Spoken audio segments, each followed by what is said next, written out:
In a world where technology is transforming every aspect of our lives, healthcare stands at the forefront of change. From AI-driven diagnostics to digital therapeutics, from mental wellness to portable labs, India's boldest innovations are redefining the future of care. To foster innovations, transformative ideas, and to celebrate the transformation of the healthcare sector, CNBC-TV18 in partnership with Optum India launched the HealthX Elevate, an initiative to spotlight startups that are turning ideas into impact and redefining how healthcare is accessed, delivered, and scaled across India. HealthX Elevate brought together industry leaders, government representatives, and technology experts to shape the next era of accessible, data-driven, and human-centered healthcare. This is a celebration of the collective vision of innovation that inspires, collaboration that empowers, and ideas that truly elevate healthcare for all.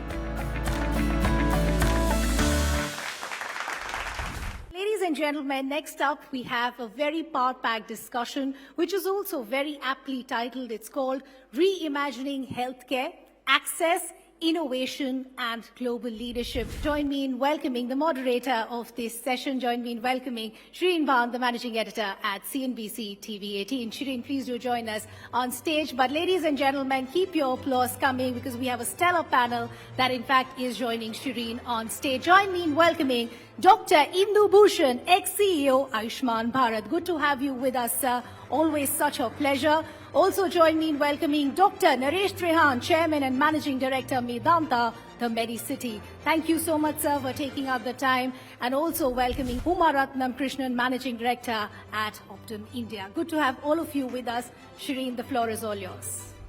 What has been a fascinating evening of conversation, dialogue, on discussion on an issue that is very close to our heart at CNBC TV18, something that we've been very, very passionate about over the last 25 years in our journey.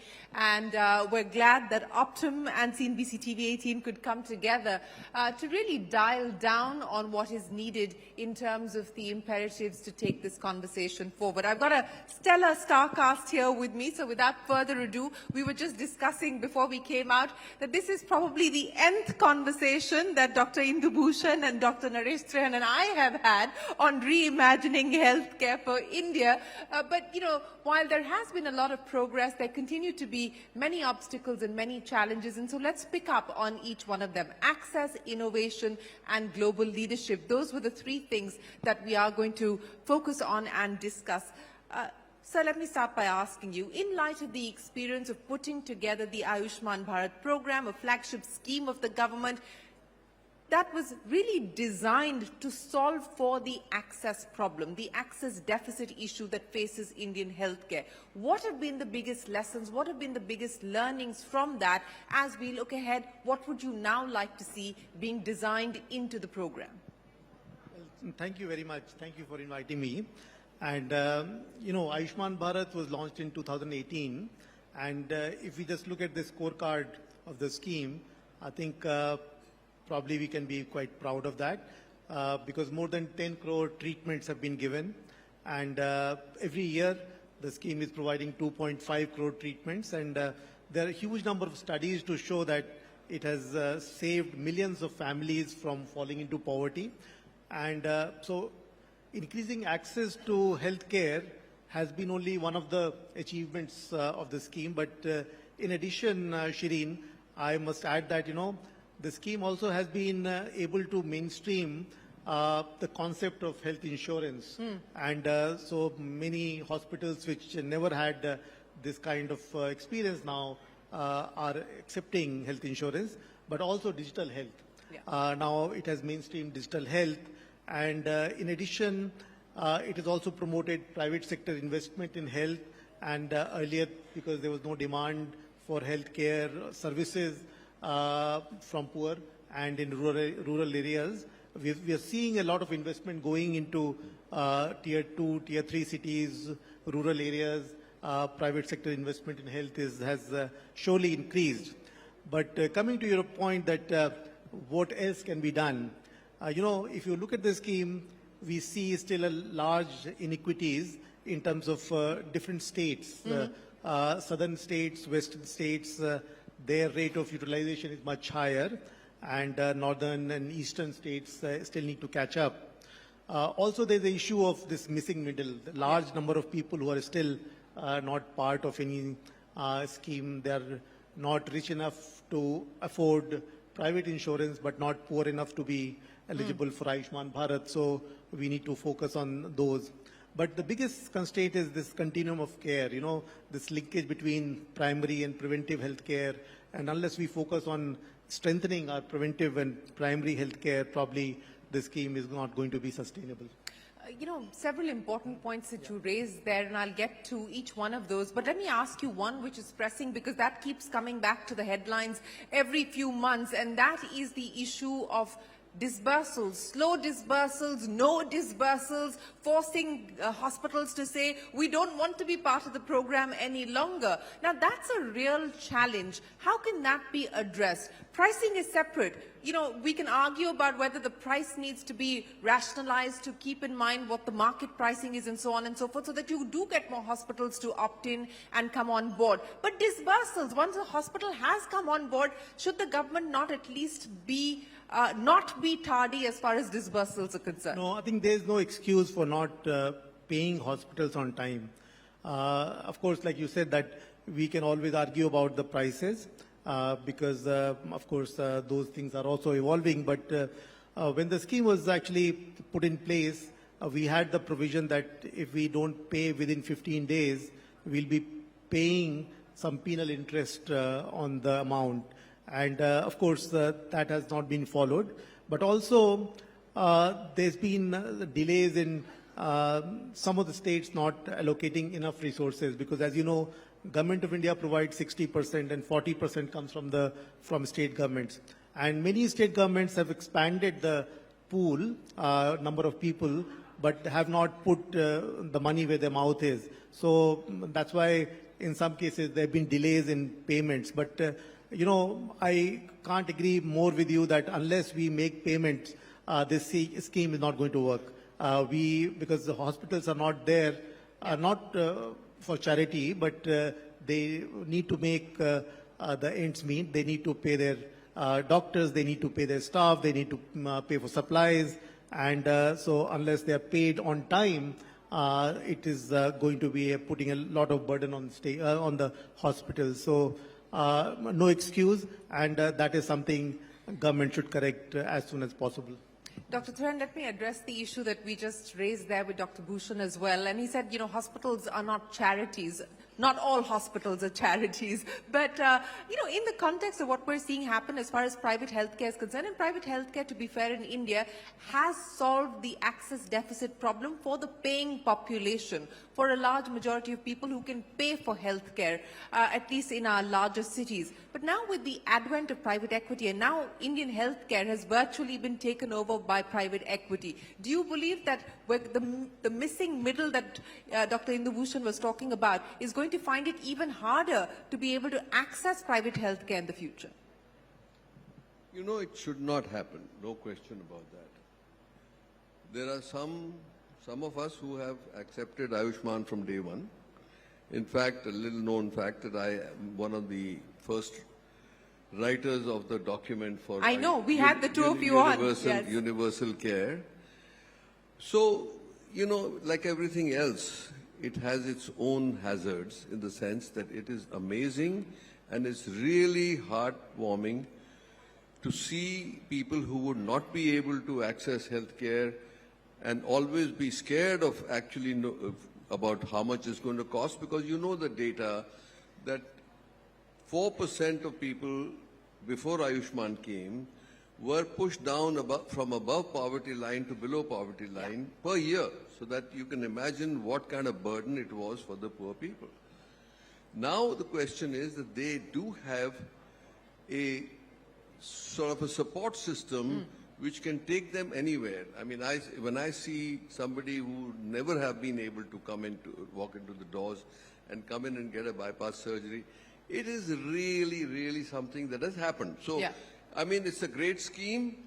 Inder has been the champion of it or creator of it, the final detailing he did. Yes. And that's the amazing part. But what is the bad side of it?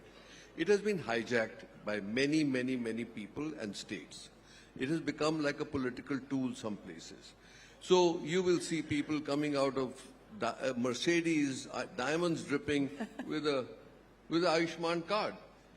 So these are all dispensations done for political reasons. And so I think that we have to have proper regulation and some checks and balances where we know that where it's intended to go, it reaches there rather than being hijacked from on the way. So that was the other issue Dr. Bhushan has addressed about the payments. So it varies from state to state. That is a problem. And I don't think that there is a mechanism which says that when we started Ayushman and when you accept it as a state, there is an obligation which you have to meet, because the whole idea is that it is access for the poor people. Yeah. Some states are saying, okay, all the hospitals are saying we will not accept it anymore. Who suffers? The person who is actually most entitled but does not get it. Yeah. So I think that there has to be debate over it. There has to be implementation, enforcement. All sorts of things have to be done. And it varies from individual to individual who actually is at the helm to. So the Prime Minister, rightfully so, has actually championed it. Not only that, the first initial proposal was to make a 2 lakh per year cap. And in his concern or style, you would say, he said, no, 2 lakh may not be enough, make it 5 lakhs. And now addition of 70 plus years, getting another additional 5 lakhs is an amazing thing to do. But the payments must come so that everybody gets on board. And the rates, by the way, the new rates have just come out. They've just come out, and yes. After a long time, I think it's 6 years Yes. that it should have happened, but it's happened finally. And I think, also you can understand, it's a huge burden for the government, knowing very well that there's no country in the world that has been able to solve this problem. Yeah. Even the United States has more than 30 million people who are out of the loop. So I think it's a challenge all around. We all must play together. It's the patient first, it's the providers, and then there are the insurers. Whether it's government or whether it's private sector, it has to be aligned in a way that it is all focused towards the patient's care, not so much that profiteering or things like that. You're absolutely right, Dr. Trayan, that it is not an India-specific problem. It is a global challenge. The health crisis or the healthcare crisis is a global challenge, and we're trying to see solutions from an Indian context. And Uma, that's what I want to address with you. What do you believe, with the use of technology, with the use of data that we now have, with the public-private partnership examples that we've spoken of through the course of this evening, what should the next chapter look like in trying to find unique Indian solutions to addressing the healthcare challenge?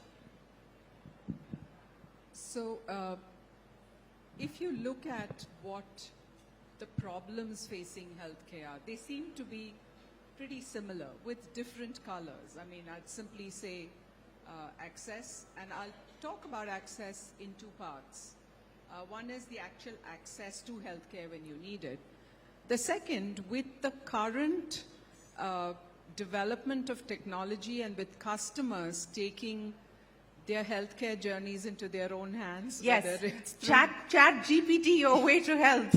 Yes, it's your own personal doctor. The access to information regarding health and their own health journeys, right?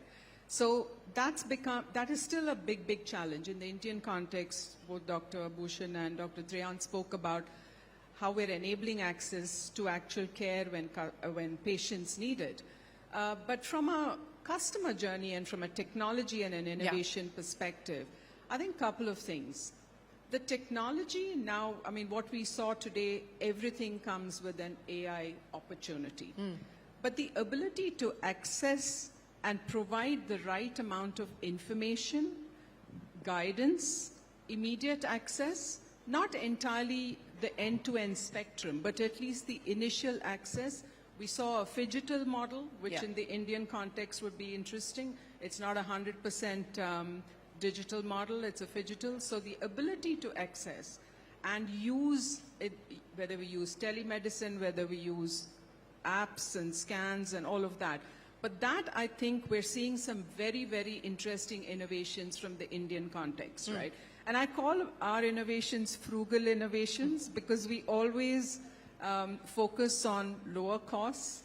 You know, the way to make it happen, I mean, we saw a lot of examples of that. And I think that could potentially be a huge opportunity for other global countries which want to create access but at a lower cost.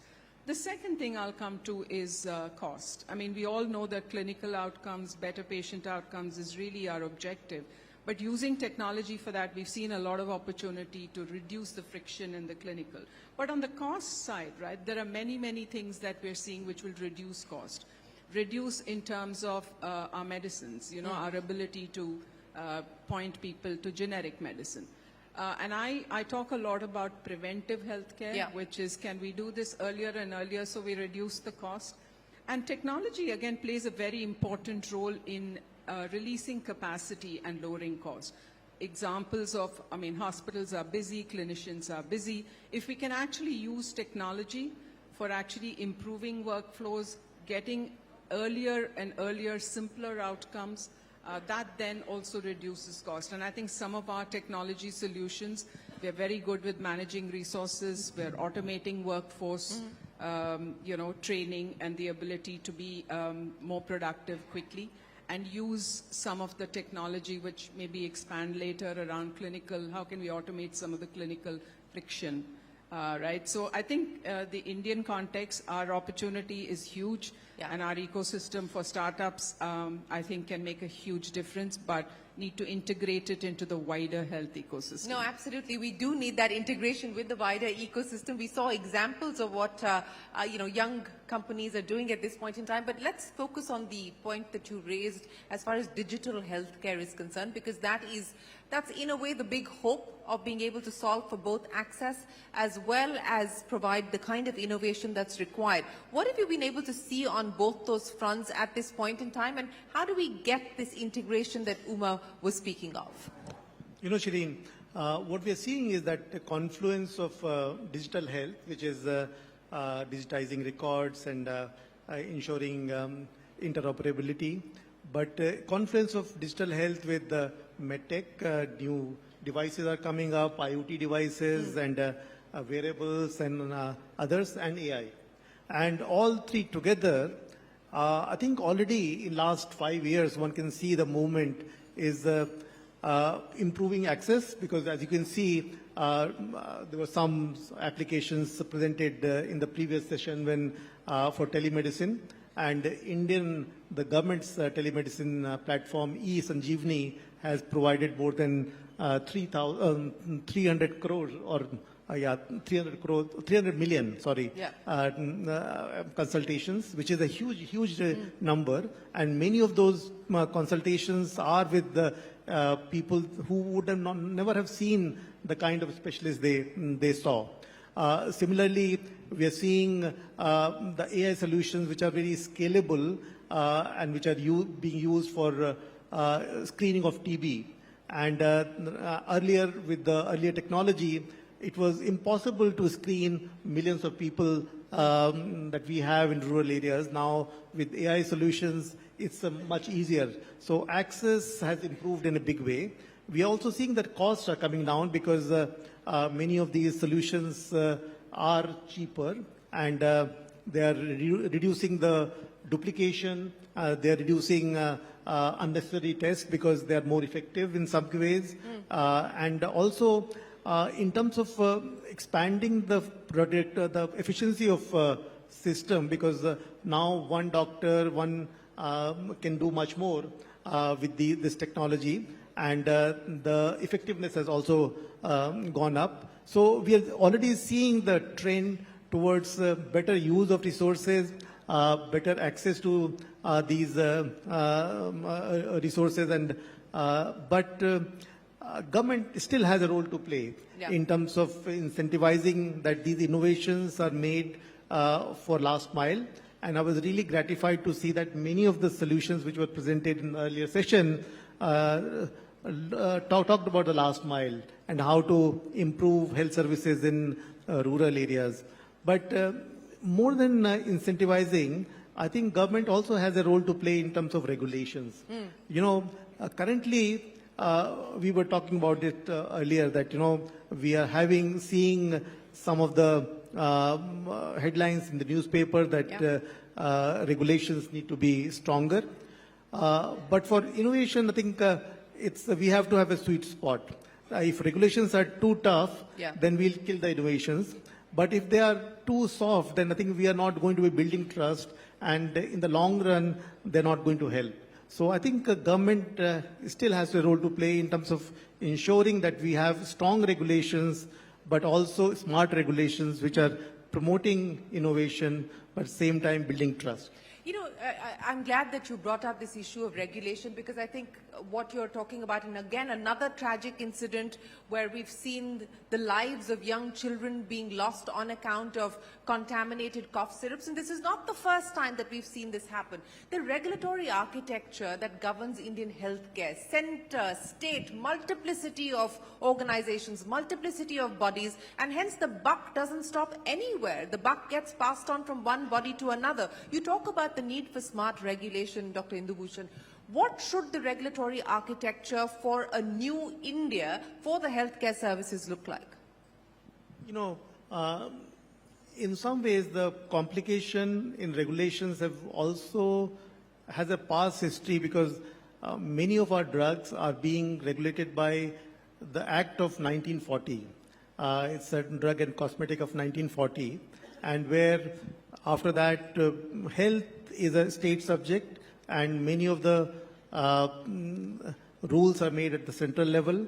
So drugs are approved at the central level, but license for producing those drugs is given at the state level. Now, states compete with each other in terms of attracting investment and attracting industry, and obviously they want to go slow on the regulations. And so whereas there is overlapping responsibility between center and states, I think that needs to be rationalized.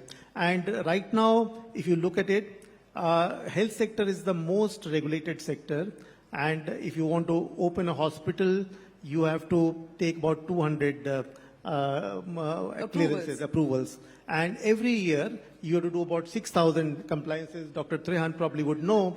And so it's a highly regulated sector. Still, things like those happen that you mentioned. So here, something, of course, is broken, and we need to rationalize. More regulation is not the answer. More regulation is not the answer. We are actually quite well regulated. Yeah. We need to rationalize those, and we need to be slightly outcome focused. We should not be regulating the inputs, but should make sure that these regulations are meeting the output or outcome that we seek to achieve. For example, we should insist that hospitals should report readmission rates. They should report how many, what is the experience of patients which are going out. Like we have star systems for restaurants. Why can't we have star systems for hospitals? Based on the as a patient, I couldn't agree more with you, and I will narrate a personal incident, because this is exactly what I've been dealing with the past week. There is no way to know, who you should go to, and whether you can actually see the history of the success as far as a particular physician or a surgeon, etc., is concerned. So I completely, from a patient's point of view, I couldn't agree more with you. Absolutely, and maybe Dr. Trehan can tell us something about that. How can we make sure that hospitals are providing the services that can create trust? And, as a patient, when I go to a hospital and they tell me that these procedures are to be done, I always have a feeling in my mind that are these procedures required, or are they being told to me because they are linked to the revenue of the hospital? Dr. Trehan, this is not the first time you've been asked to answer this question. You've been answering this question for as long as I've known you. But you know, the two parts to that question there. One, let's start by talking about how has it gotten easier to actually set up a hospital in this country. You know, every budget, the industry is asked for infrastructure status. The infrastructure status has now come. Has that made life simpler, easier?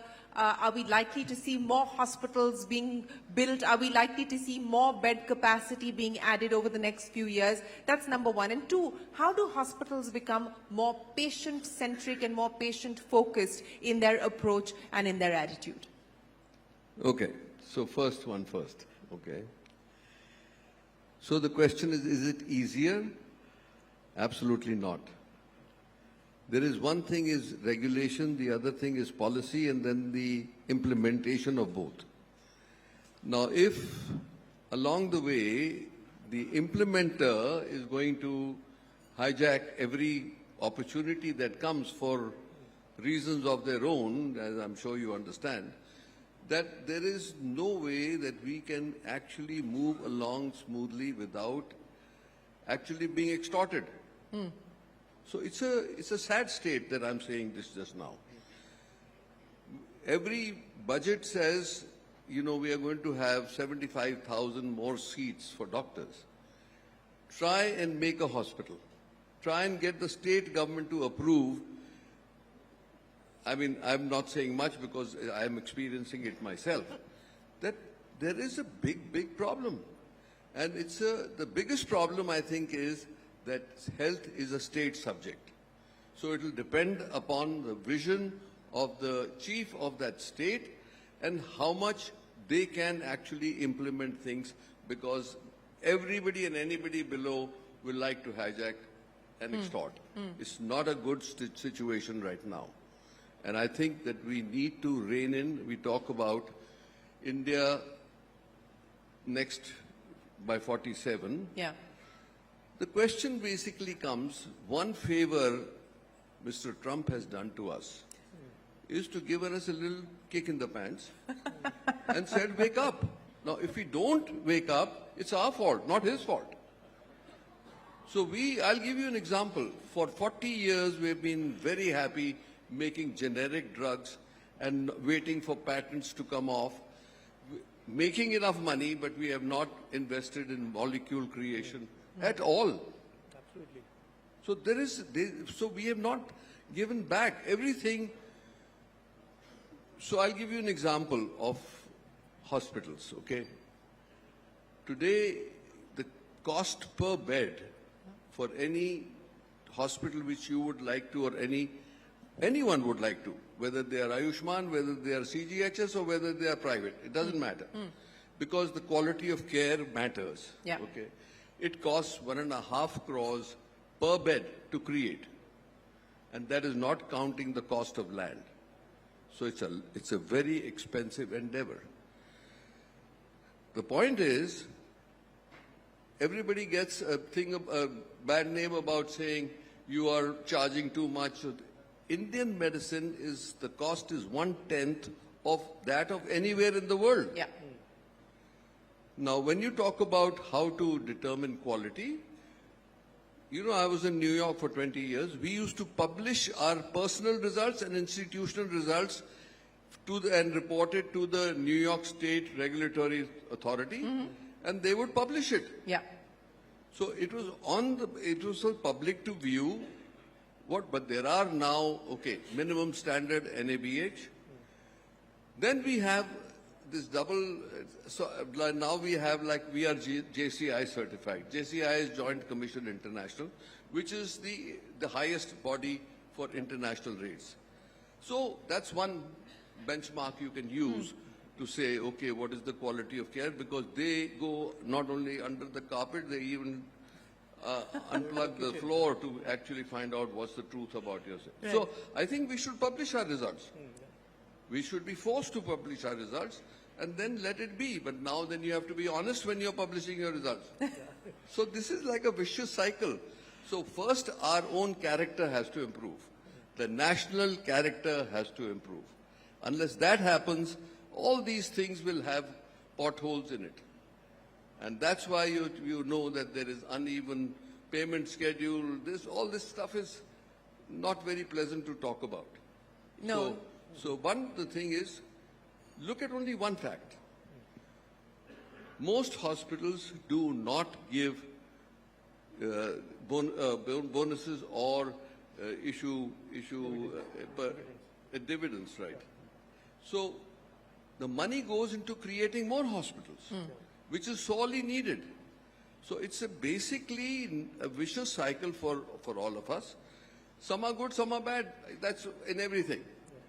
Yes, you can talk about there are a few of us left who are doctors who are still running hospitals.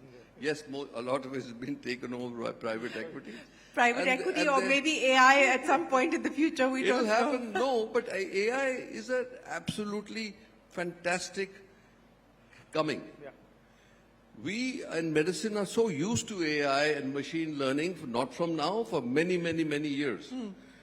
The question really comes is affordability, because when you want to transition to get the hardware and the software, and the renewal of license will kill most hospitals. So how is it going to be democratized? One way I can suggest is the government actually takes the license at a cost, and then everybody goes to the government and gets bits and pieces. And then you will be able to implement it very easily. But the way the IT industry works, it has to milk a license forever, which is not right. I can understand if it costs you to do something like in pharmaceuticals, at least there is an expiry of your patent. Unless you evergreen, which is also quite the norm as far as the pharmaceutical industry is concerned. The evergreening of patents, of course, is a real challenge that we deal with also. So that's up to you guys to actually respond to the request that somehow it has to be spread, the cost. Yeah. And if it can be spread, you will see a quantum leap in our ability to incorporate AI and other formulas of new generation into our practice and give a better quality of care. So I'll just give you 1 second. I know our time's up. The basic thing is, when we became doctors to treat disease. Then we said, why do we let this happen that the patient is so sick and then we try to dig them out of the grave? Why not do early detection? And that's when all the technology came in on MRIs, CT scans, all this other stuff came, right? Then we said, why let them get sick at all? Why not go towards wellness, right? Now, wellness is the whole thing started. The failure of ours was that only 3 to 5% of the people around the world adopted our recommendations for wellness. Because life is so good to live, and whoever created cuisine has done it so irresistible, made it so irresistible, that you say, somebody will say, I will say to somebody, paranthi khani band karo, right? And he says, Dr. Saab, assi te Punjabi hai, mar jaage. So what is your answer to that? Okay, so that's basically life is a trap. Yes, it is. So staying healthy is, but you know what can actually help you today with genome sequencing? Yeah. Today, whatever knowledge we have, our new diagnostics, you can write the health patri, like the Janam Patri of an individual, so that you know how to steer yourself and where are the ditches in your life, and it'll really help. It can be done today, and it's been miracle, because the genome sequencing used to cost almost 2 lakhs till 5 years ago. Today it's 10,000 rupees. Yeah. So that's basically, you can do the whole sequencing and you'll know where you are vulnerable. Your family history also tells you. If your genetic history tells you, you know where the things that you cannot even go towards. So as we transition from the Janam Patri to the Gene Patri, Uma, and we're talking about democratizing healthcare in this country, lay out for us what you believe the imperatives should be as we close. So I think a few things. One is the fact that I'm a big supporter of wellness, so completely agreed, maybe too much food. It's really about creating models which will help us to deliver better outcomes much earlier on, less food. I don't know how we'll do it. But using data and analytics, to go back to Dr. Trehan's point, there's a real opportunity for us to use data and analytics personalized. To say, how can we change lifestyle? How can we change food? So using technology, but completely personalizing it to the individual, right? So to actually help create this. The second thing I would say is very, very patient-centric. Move away from doing services, number of tests, whatever we need to do, but to look at holistic outcome for the individual patient. Using all of the technology we have, using all of the commitment that our clinicians have. The third thing is make it simple and easy. Again, using technology to the extent that we can remove the friction out of the clinician's life. We saw some examples of that, but how do we actually create electronic records, single version of the truth, and how do we actually make it simpler and easier? And the last one I'd say is a bit of a combination. How do we create the rails, the digital infrastructure, which can be with consent, interoperability, simple, using the data, and hopefully with AI becoming cheaper and cheaper, and becoming more open, but using it responsibly, but actually leveraging the digital infrastructure that the government is creating. And I think from the government's perspective, my ask would be to say, let's do whatever we can to improve adoption, encourage people, whether it's providers, it's patients, whoever it is in the ecosystem. So I'd like to see the imperatives across all of this, but eventually leading to a completely interconnected health system, if we can, which keeps the patient at the center. Absolutely. I think interconnectedness and interoperability are crucial as far as patient care is concerned. Dr. Trehan, I'm going to give you the final say here, because one last time, maybe you can to this audience seated here, and of course to all the others who are watching us online, what's the message? What should we be doing? What should we not be doing in light of all the latest evidence that we now have access to? So there are several points that can be made in conclusion, Sharon. One is, at the center of this whole thing is a human being. Our main purpose of us being doctors or providing hospitals or anything else is only directed towards taking care of that person, right? So never forget that it's the patient who matters, nobody else. Okay.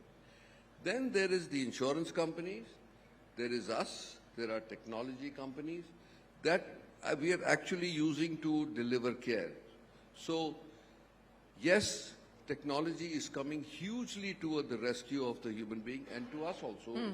It's an exciting thing to be able to do things robotically, other things that have happened. But at the same time, we must contain cost, because ultimately that becomes the big barrier. So the safety net has to be created where the patient, what the patient can do is, one, actually pay attention to what are the facts that are available to a given person. We know what diabetes will do, we know what familiar heart disease will do, we know all the other things obesity will do, we know those things. But that mindset also has to change first. Okay. Second thing is that we have actually been able to create an ecosystem in which we can deliver healthcare at a very low cost, if you look at it with the input costs. Because we always get the same technology, the same consumables as anybody else does. Okay. So when you're doing this, you must keep in mind what is good for India is good for 4 billion people. Because the rest of them are even in more trouble than we are. And then you take the West as an example. You cannot get a CT scan in UK or in US If you wait for the government system, you will not get it for 6 weeks, 3 months, you're dead by that time. Yeah. So it's a question of, on one hand, the disease pattern, like you just saw yesterday. I got woken up rudely on a Sunday morning by a friend of mine who was running the marathon. 10 yards from the finishing line, he collapsed. Oh my God. So fortunately, he was in the stadium. They could resuscitate him. We moved him to a hospital, did an angiography, put a stent in, and he's alive and he's okay. But the point is that this is a guy who runs marathons, who was did the parikrama of Kailash even last year. So this is all deceptive.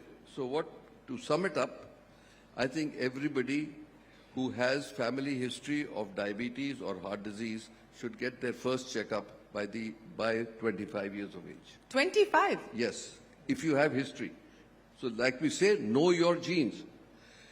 If you have no history, if otherwise things are all right in your family, you should at least by the age of 30 get your first checkup. Because what that is like actually calibrating what's inside you. So you will know your pathway. Like I said, we can write that genome sequencing and we can write the health patri today. So, and it's not very expensive either. Yeah. So that's why I'm saying that if you know your roadmap, then it's up to you how you steer through it. But at least you'll know it. If you don't know it, and the other thing that's devastating is cancer. Cancer is the new heart. I mean, so now heart disease is not coming down, but cancer is galloping. Yeah. So we have now a double burden. So non-communicable diseases are going rampant, and we should do something. And the whole thing is to incessantly keep the information going and urging people to actually pay attention. Well, I hope they're paying very close attention to what you have to say. But let me quickly ask you, what was it like when you first walked into the OT versus what it's like today? How have things really changed inside the heart of a hospital? I mean, there's a human change, no question about that. We were actually, I'll tell you, we are the first batch of bypass surgeons, as we call ourselves, because there were only 3 centers in the US where it started. I was at one of them at New York University. We used to start an operation at 8 o'clock in the morning and finish at 10 o'clock at night, sitting on the floor of the operating room and seeing blood not clotting, because it took so long on the heart-lung machine. Today, an operation rarely lasts more than 3 hours. And the patient is awake 4 hours later, and they go home 3 to 5 days. So there is a complete change, because technology came to our rescue, experience came to our rescue, and our ability to do things in a much better, well-organized way has made a huge difference in our lives, and also our ability to give the best to the patient, no question. Well, that's good to hear, but Dr. Mortality was 20% when we started in 1969-70. Today it is 0.2%. Wow. For a bypass surgery. That deserves a big round of applause for all of the doctors who've been at it for the last many, many decades to try and deliver the outcomes that Dr. Trehan speaks of. But Dr. Indubhushan, as you sort of have experienced healthcare for yourself, but also designing healthcare for the country via many flagship missions, including, of course, the Ayushman Bharat mission, from the private sector's point of view and from the government's point of view, and we keep talking about this private-public partnership, many experiments have actually been very successful. Some have fallen by the wayside. Building on these successful ones, what do you think the government should focus on to get the private sector to work more closely with it to try and deliver the outcomes that we're hoping for? Ayushman Bharat, PMJ, was the first government scheme where private sector was actually involved very closely. Before that, most of the government scheme, or I would say all government schemes, were being implemented by government itself. But I think as a next step, probably government should also try to get private sector for preventive and promotive healthcare, because that's a scheme, that's where private sector actually has not been very active. And right now, if you look at Ayushman Bharat, we are paying hospitals for treating disease, but not for wellness. And there could be incentive systems where we can co-opt private sector for providing preventive health. And for in other countries, for example, in Cambodia, we had this experience of giving the whole district on a capitation basis to a private sector system. So they had the incentive not only for treating people, but also ensuring that they don't come for treatment. So they were preventing diseases. So private sector can help in terms of screening, they can help in terms of long-term treatment, long-term management of non-communicable diseases. So I think next step should be like picking up on this from disease treatment to wellness. We need to get private sector more closely involved in terms of ensuring wellness and providing incentive for that wellness. Well, we have a couple of minutes more to go, so let me throw this open to the audience. Excellent. We have a gentleman right up here with a question, and we have more hands coming up. I'm going to try and get a microphone across to you. I'll probably come down with the microphone to make it easier and smoother. Can we get a mic to the audience, or let me just come down, sir, and get you to... Go ahead. So this is a question for the panel in my earlier capacity in the 15th Finance Commission when we were consulting you. No doubt this is the best public-private partnership. I mean, as Indu said, that it's phenomenal. I think what has happened is it's not the finances, because I've looked at the budget, I've seen that as a percentage of the budget, the state governments and the center can actually fund it even more. But when I try to push it as a universal health coverage, the response that I've been seeing coming from within the system is that we are not ready with our facilities to take on that load. So as a panel, do you agree? Because demand creates its own supply, and that's how it kicked off. You've got about 65% beds now in the private sector. If we universalize it, will the patient load become too overwhelming, or will it create the supply? That's the question. Thank you so much, sir. Go ahead. So, Arvind, I think if you make it universal, we'll need much more money. Right now, the biggest problem that I see in the health sector is that Government of India and government as a whole is putting in about 1 to 2% of between 1 and 1.5% of GDP into health sector, which is the lowest among all G20 countries. And WHO recommendation is also that it should be about 2.5%. Our own policy, National Health Policy of 2017 also says that by 2025, which is this year, we'll increase it to 2.5%. But we are still 1.4%. And nothing comes for free. If you want to expand services, you want to have more hospitals, you want to have more people in general, more healthcare providers, you have to have money. And so that is first thing that we need to do. If we want to really make it universal, government needs to put in more resources, and that is not negotiable. Yeah. And you're right that in terms of money, probably we can afford it, but we also have other priorities too. We have to cater for defense, we have to cater for infrastructure, education, and we have other schemes which are coming up like Ladli Behna and support for farmers. And actually, only a small part of that money, if that can be provided to health sector, probably we can still afford universal health coverage. Thank you so much, Dr. Bhushan. Let me also welcome the Honorable Kiran Rijiju. Thank you, sir, for joining us here this evening. We truly appreciate your time. I'm going to take another 2 minutes before we come to you. We've got a gentleman waiting there with a question, sir. Go ahead very quickly. I express my sincere regards to Indu Bhushan Sahab and my mentor, Dr. Naresh Trehan Sahab, who is not only my senior, but almost a role model for me. What I want to comment is, all my life I served the government. And in the later years of I was on administration and joined National Health Authority also on several occasions.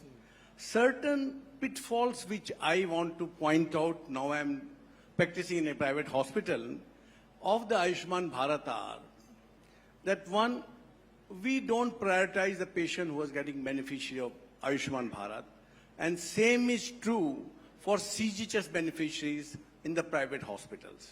I'm not commenting anything negative about private hospitals, one. Secondly, some of the Dr. Trehan Saab mentioned, today we are having a bombardment of malignancy. And not only the rich, only the poor are also facing it. And the medicine supply through Ayushman for the costly anti-cancer chemotherapy is almost insignificant.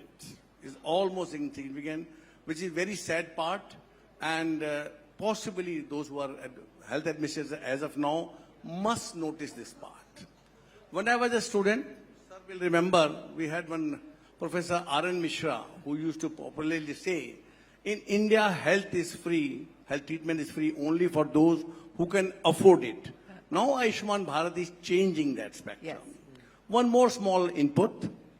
The ESIC of the Government of India is the largest health insurance scheme in the whole world, with more corpus than anybody can believe, and that has now 16 to 18 medical colleges and very large hospital. We must remember that, and we must take some lessons from that. Thank you very much. Thank you very much, sir, for those inputs. Truly appreciate it. Thank you very much to the audience as well for joining us here. Thank you to Dr. Indu Bhushan, to Dr. Naresh Trehan and Uma for giving us the road ahead, the next chapter, the imperatives that we must focus on. But let me just tell you one thing. Yes.